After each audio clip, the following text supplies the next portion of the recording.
গান এবং ঘুম এই দুটো জিনিসই পারে দুঃখ কষ্টগুলোকে দূরে রাখতে। নিখুঁত কাউকে চাইনি, চেয়েছি এমন কাউকে যে শুধু একটু মানসিক শান্তির কারণ হবে।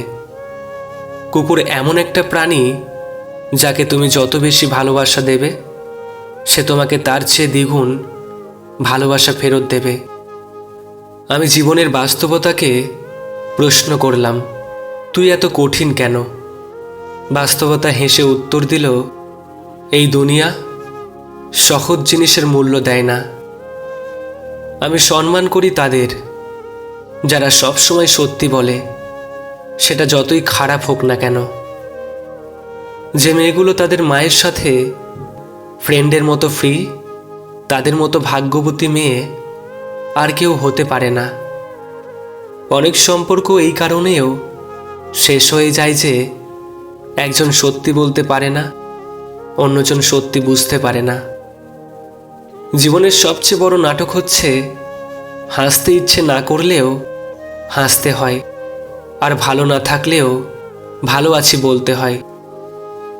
বন্ধু তো কম বেশি সবারই থাকে, কিন্তু সত্যিকারের বন্ধু হলো সেই যে অসময়ে কাঁধে হাত রেখে বলে, চিন্তা কি তোর, আমি তো আছি। আজব দুনিয়া এটা। মানুষটা ভালো ছিল, সেটা শুনতে হলে মানুষটাকে মরতে হয়। প্রার্থনা সবার জন্য করো, কে জানে কার ভাগ্য শুধুমাত্র তোমার প্রার্থনার জন্য অপেক্ষা করছে। মায়ের গলার শব্দ মনে শান্তি এনে দেয়, সেটা ফোনেই হোক না কেন। যে মানুষটি খারাপ সময় দেখেছে সে কখনো কারো সাথে খারাপ করে না। বিশ্বাস ছাড়া ভালোবাসা হয় না। যাকে ভালোবাসতে পারবে না তাকে ভালোবাসতে যেও না।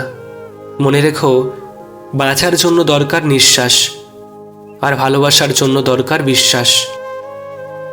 যেই মানুষগুলো আপনাকে ভেতর থেকে জানে না তাদের কথাগুলো মনের ভিতরে লাগিও না।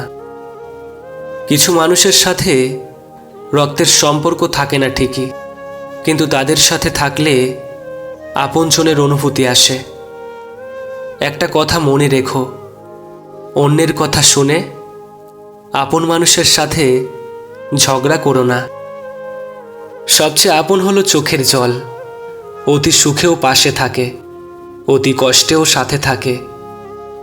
কথা বলার জন্য সময়ের প্রয়োজন হয় না, শুধুমাত্র ইচ্ছের প্রয়োজন হয়।